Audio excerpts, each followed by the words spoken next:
Untuk mengetahui kesiapan belajar, saya melaksanakan pretest yang berisi materi prasyarat, yaitu soal-soal aplikasi teorema Pitagoras. Dari hasil pretest diperoleh kesimpulan bahwa peserta didik mengalami kesulitan dalam mengkoneksikan soal-soal cerita permasalahan sehari-hari. Hal ini disebabkan karena mereka tidak terbiasa dengan soal-soal kontekstual dan penalaran.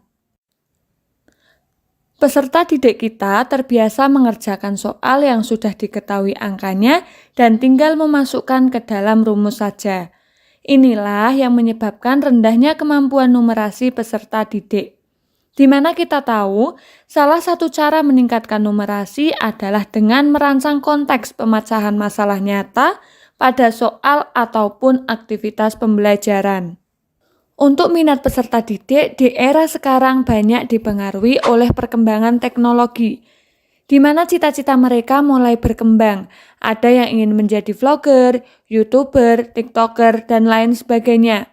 Saya pun sebagai guru matematika merasakan dampak dari perkembangan teknologi ini. Ada dampak positif dan ada dampak negatif. Dampak positifnya yaitu dapat mempermudah proses pendidikan. Namun pada saat yang sama, era digital juga membawa konsekuensi negatif dan tantangan baru, di mana saya mengalami kesulitan dalam mengendalikan kebiasaan peserta didik yang ketergantungan oleh gadget saat proses belajar. Sebagian besar peserta didik terbiasa bergantung dengan internet dalam menjawab pertanyaan. Bahkan hanya sekedar menyalin jawaban dari internet tanpa menelitinya terlebih dahulu. Hal ini berakibat kreativitas dan kemandirian peserta didik dalam belajar matematika menjadi berkurang. Dalam memperoleh profil belajar peserta didik, saya berkolaborasi dengan guru BK.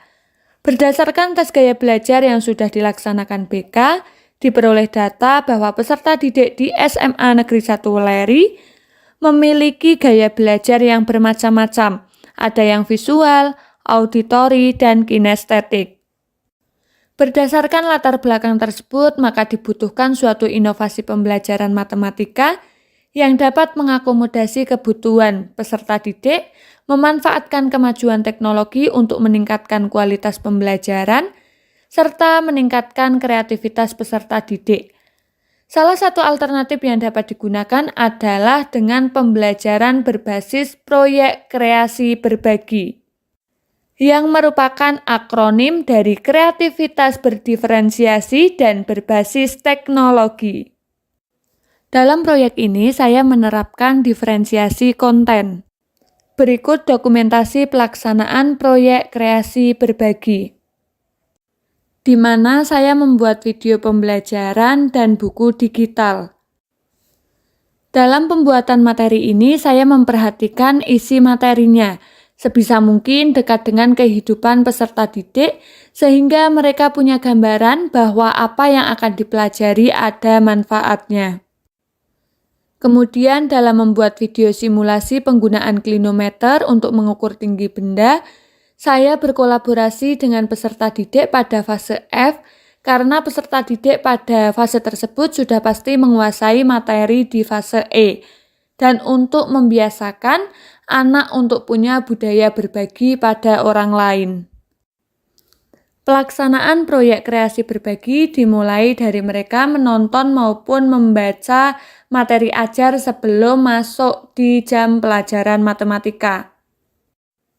Saat jam pelajaran, kita tinggal berdiskusi dan bertanya jawab tentang materi yang sudah mereka pelajari. Kemudian saya membagi kelompok secara adil berdasarkan profil belajar, kesiapan maupun bakat peserta didik. Untuk anak kinestetik saya ajak praktek langsung di luar ruangan, tetapi mereka punya tanggung jawab untuk menceritakan apa yang mereka pelajari kepada kelompoknya masing-masing. Kemudian setiap kelompok mengkonsultasikan skenario yang dibuat agar saya bisa melakukan cross-check tidak ada kelompok yang mengukur tinggi benda yang sama. Dalam pelaksanaan proyek, saya melakukan diferensiasi proses, di mana setiap kelompok bebas memilih objek yang akan diukur. Pengambilan dokumentasi pun dibebaskan sesuai dengan kreativitas masing-masing kelompok. Dalam melakukan perhitungan, setiap kelompok dituntut untuk dapat berpikir kritis sesuai dengan profil pelajar Pancasila. Karena benda yang diukur antar kelompok berbeda, serta hasil perhitungan tidak dapat dicari di internet, karena angka yang didapatkan merupakan hasil perhitungan langsung benda-benda yang ada di lingkungan sekolah. Dalam editing video, saya menerapkan diferensiasi proses, di mana mereka bebas menggunakan aplikasi apapun. Kemudian setiap hasil karya wajib diupload di platform sosial media yang mereka miliki, dengan harapan dapat memiliki dampak untuk orang lain secara luas. Kegiatan diakhiri dengan refleksi bersama dan diperoleh catatan bahwa pembelajaran menjadi aktif, efektif, dan lebih menarik. Namun, proyek satu ini masih memiliki kekurangan, yaitu ide kreatif dari masing-masing individu tidak tersalurkan. Oleh karena itu, saya melanjutkan untuk melaksanakan proyek yang kedua, yaitu berupa produk individu. Proyek 2 ini berupa pembuatan flyer oleh setiap individu, kemudian kegiatan ini diakhiri dengan pameran flyer di kelas masing-masing. Dengan adanya proyek kreasi berbagi 1 dan 2 ini, saya dapat menyelenggarakan pembelajaran yang dapat mengakomodasi karakteristik perbedaan kebutuhan peserta didik, memanfaatkan teknologi untuk meningkatkan kualitas pembelajaran, serta meningkatkan kreativitas peserta didik sehingga proses belajar mengajar yang saya laksanakan dapat berjalan maksimal. Serta saya dapat menumbuhkan nilai profil pelajar Pancasila untuk dimensi bernalar kritis, kreatif, dan gotong royong. Kemudian praktek baik ini saya share ke beberapa sosial media yang saya miliki. Dari kedua proyek tersebut, yaitu mengukur tinggi benda dengan plenometer dan pameran seni matematika, saya menjadi suka belajar matematika karena ternyata ada manfaatnya dalam kehidupan sehari-hari.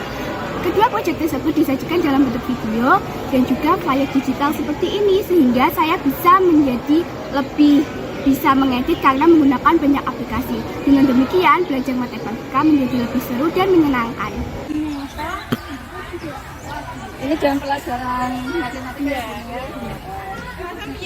Jadi pembelajaran memang tidak harus di dalam kelas, tapi juga memanfaatkan lingkungan sekolah pembelajaran. Tadi kan punya